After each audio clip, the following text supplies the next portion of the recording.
हर कहानी एक नया खौफ।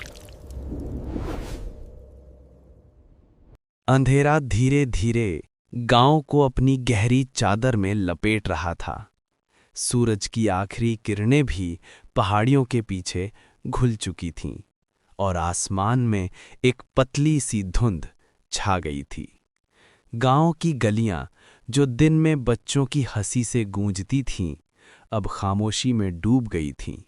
पर आज की शांति में कुछ अलग सा था, बेचैनी और एक नामालूम इंतजार। हवा में एक हल्की सी सरसराहट थी, जैसे कोई पुराना पत्ता जमीन पर रगड़ रहा हो। लेकिन गांव के बुजुर्ग कहते हैं कि ये सिर्फ हवा नहीं, ये उनकी सांसें हैं जो कभी मर नहीं पाईं।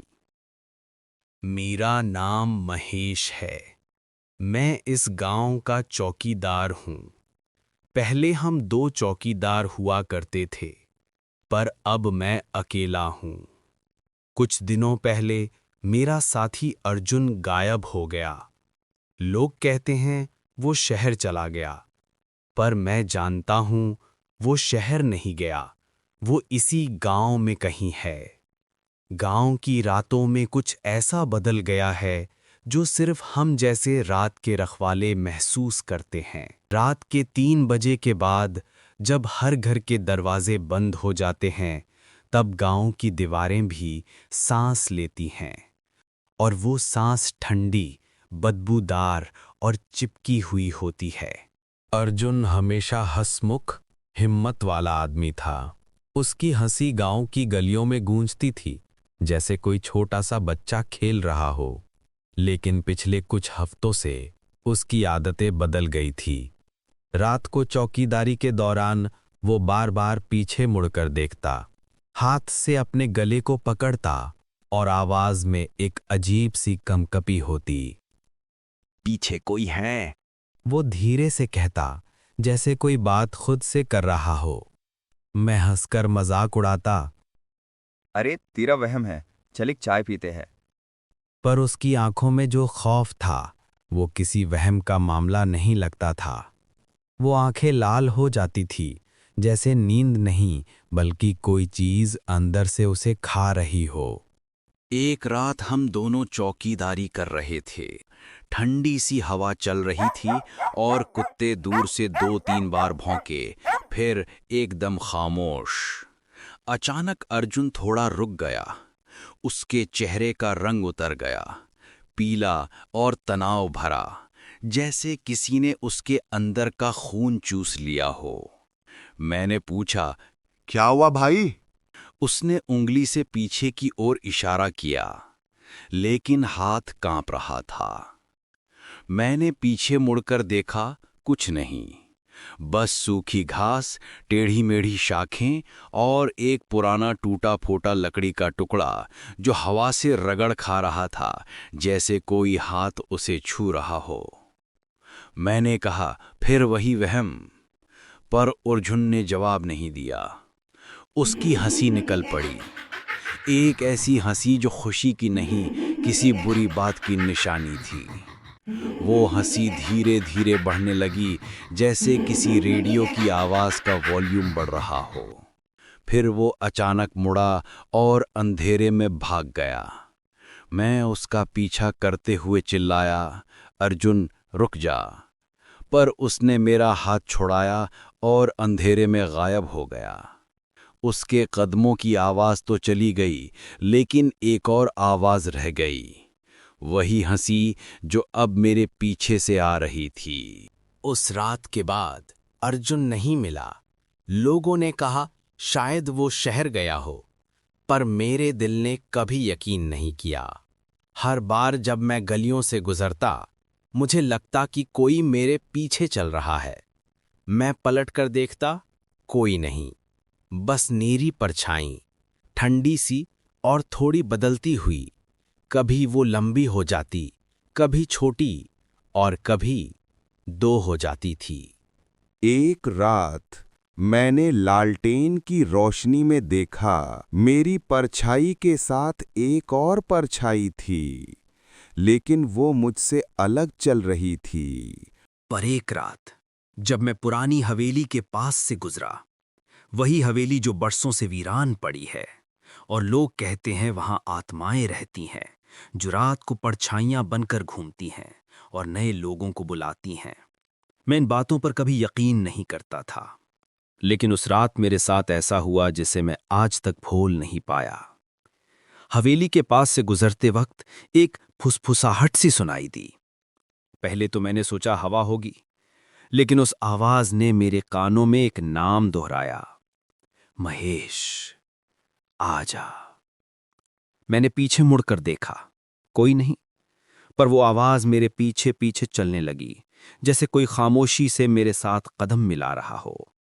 मैंने तेजी से कदम बढ़ाए, लेकिन आवाज और करीब आ गई, महेश, अर्जुन यहीं है, उसे ले जा।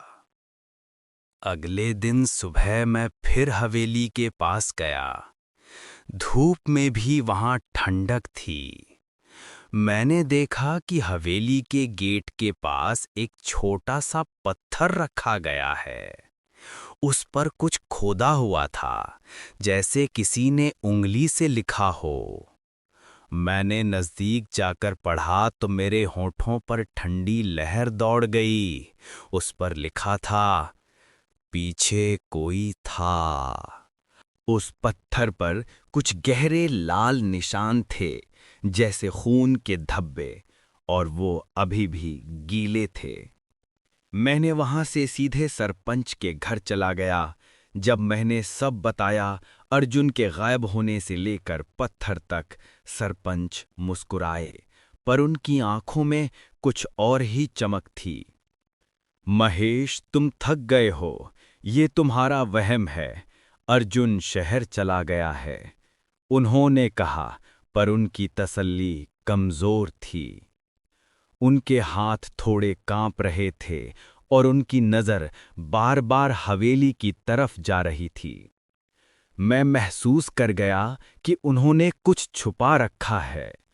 जब मैं उठा तो सरपंच ने धीरे से कहा, महेश, हवेली के पास मत जाना। वो जगह जिंदा लोगों के लिए नहीं है। अगली रात मैंने फैसला किया कि मैं खुद सच का पीछा करूंगा। मैंने रास्ता बदला और हवेली के सबसे पुराने वीरान हिस्से की तरफ चला गया। वो हिस्सा जहां पिछले कई दशकों से कोई नहीं जाता था और दीवारें खुद ब खुद हिलती रहती थी। वहां पर एक अजीब सन्नाटा था और हवा में एक भारी सी बदबू थी, मिट्टी, लाश और पुराने खून की। मैं धीरे धीरे आगे बढ़ा, अपनी लालटेन की रोशनी से कोना कोना जांचता हुआ। अंदर धूल मकड़ी के जाले लगे हुए थे। एक कोने में कपड़े पड़े थे और जब मैंने उन्हें उठाया तो मेरे हाथ कांप गए। वो कपड़े अर्जुन के थे, पुरानी कोट, थोड़ा फटा हुआ स्कार्फ और उसकी एक चप्पल। मैंने हवेली के एक बंद लकड़ी के दरवाजे को देखा। उस पर एक बड़ा सा ताला था।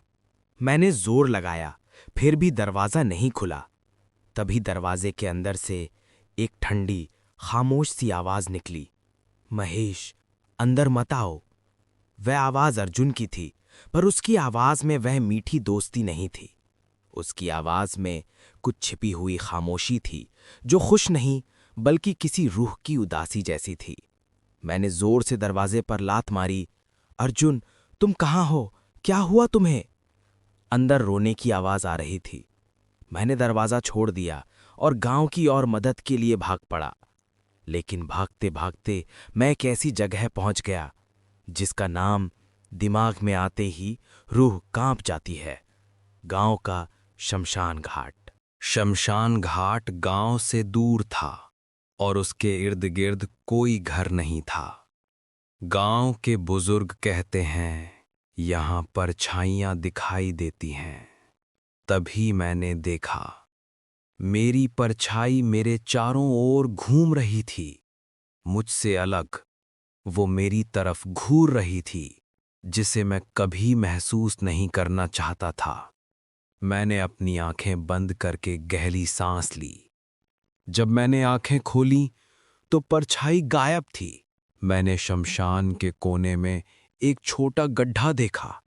उस गड्ढे में नीचे कुछ चमक रहा था, एक मानव खोपड़ी। उसके पास एक लालटेन भी थी, वही लालटेन जो अर्जुन रातों को लेकर चलता था। अब सब कुछ साफ हो गया। अर्जुन कहीं दूर नहीं गया था, वो यहीं था। वो मर चुका था। मुझे लग रहा था कि मैं भी मर जाऊंगा। मेरा दिल तेज तेज धड़कने लगा। किसी ने मेरे कान में फिर वही कहा, महेश, पीछे कोई है। मैंने भागकर गांव की ओर लौटना शुरू कर दिया। रास्ते में मुझे हर कदम पर वही चीख सुनाई दे रही थी, पर मैं आगे बढ़ता गया। जब तक मैं अपने घर के दरवाजे तक नहीं पहुंचा, मैं चलता रहा। दरवाजा बंद करते ही मैं बिस्तर पर गिर गया और कांपने लगा। पर एक अजीब सोच ने मेरा मन हिला दिया। मैं घर में भी सुरक्षित नहीं था, क्योंकि जो चीज मेरे पीछे थी वो सिर्फ गैर मामूली परछाई नहीं थी।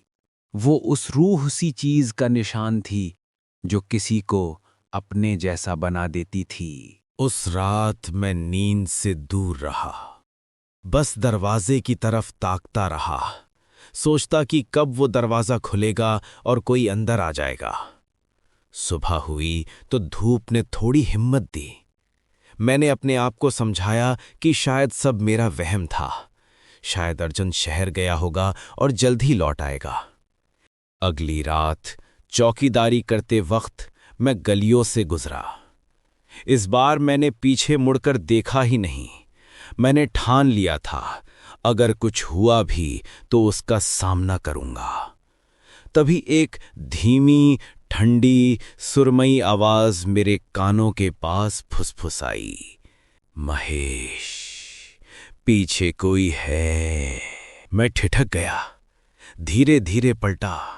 वहां कोई नहीं था, बस मेरी परछाई। उसकी आवाज मेरे भीतर घुल गई। मैं महसूस करने लगा कि मेरी सोच बदल रही है। मेरी मुस्कान मुरझाने लगी। मेरे अंदर का उजाला धीरे धीरे अंधेरे में बदल गया। मैं बदल रहा था। मेरा वजूद धीरे धीरे एक परछाई बन गया।